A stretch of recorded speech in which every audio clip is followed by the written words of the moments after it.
Sir, I rise to support the demands that have been placed before the House by the Home Minister.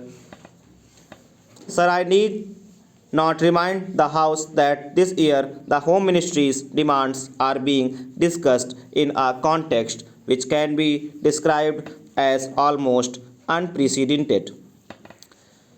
It is for the first time that we are discussing the demands of the ministry after the country passed through the period of the emergency that rocked the very basic structure of the constitution and our policy and made the common people of our country realize what they have lost with the eclipse of their fundamental rights and freedom. Sir, the 19 months of rule marked the culmination of a concerted effort to undermine democracy. Those who wanted to destroy the democracy and contort our system into a totalitarian system had looked upon the Home Ministry as the main instrument for forcing their will on the nation.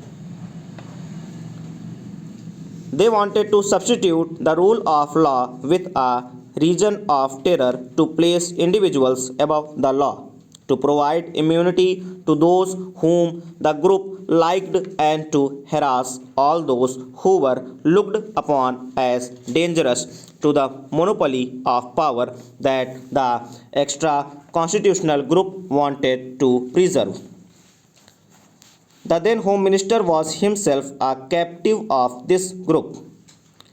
It was practically a totalitarian regime and was therefore bound to be a police regime.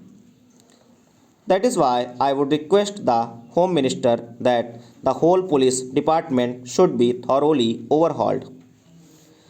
Sir, I do not want to take the time of the House by listing the various agencies and organizations that were set up in the police department and the home department during emergency, and before that I also do not want to take the time of the House in describing the fabulous amounts of money that had been placed at the disposal of RAW and other agencies. Even the money was placed at the disposal of certain individuals, and that was exempted from the scrutiny of the Comptroller and Auditor General of India or the Parliament. I do not want to go into all these details, but I would only request the Home Minister to go into these things and ensure that such things do not happen in future. Under the circumstances, sir, the task of the Home Ministries is therefore one of the dismantling the police state that was built up by the previous government.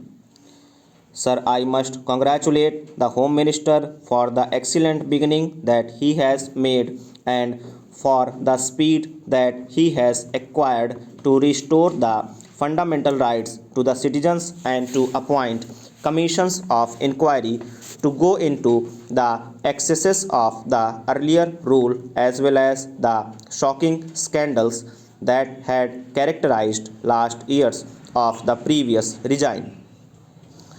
However, in all humility, I must confess that it is not enough. The 42nd Amendment of the Constitution should be withdrawn immediately. The fundamental rights will have to be fully restored, and the role and power of the judiciary must be restored immediately. Then the necessary correction of the attitude of the police cannot be achieved if at this moment we do not differentiate between those officers and men who acted on instructions and those who went out of their way to trouble and harass people during the earlier rule. If we do not differentiate between these people and do not give to the guilty exemplary punishment that would serve as deterrent and corrective,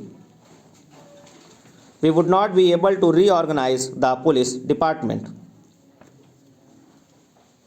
Now I come to the area of general administration for which the Home Minister is wholly responsible. Our public officers have not earned a great reputation for the efficiency. Public petitions and letters remain unanswered and under consideration for months and months together. Public petitions and letters written by the public representatives, councillors, legislators, or members of parliament, even to the ministers. Leave aside the officers remain unanswered or under consideration for years together. Sometimes we do not get a reply at all to our letters. Our people have to suffer because of this. We hope the Home Minister will see that these public offices function efficiently.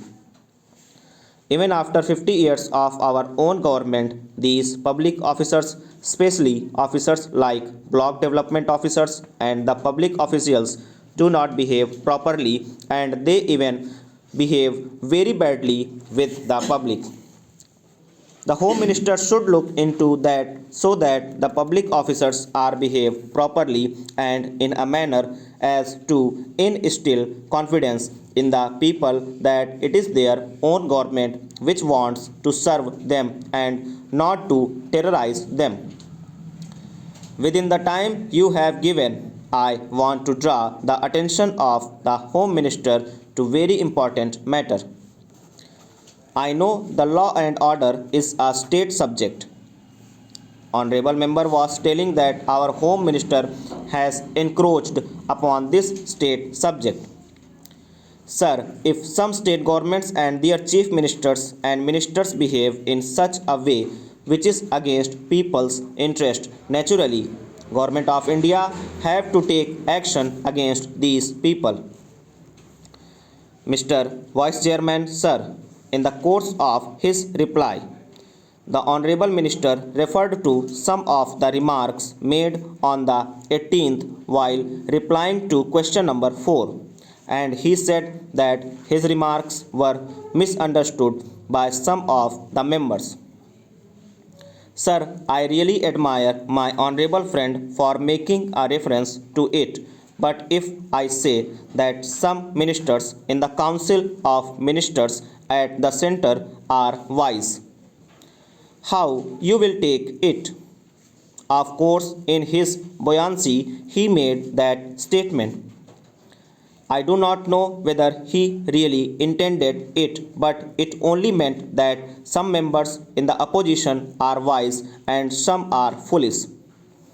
Of course, taken in a lighter vein, it means nothing, but I think such a statement as a whole could have been avoided. Now, sir, I welcome some of the statements made by him, and I submit that in April the vacancies were 64 and in July the vacancies were 67. According to his own analysis of disease, of arrears and pendency of cases in the Supreme Court and in the High Courts, the judge strength was less and therefore this backlog is there.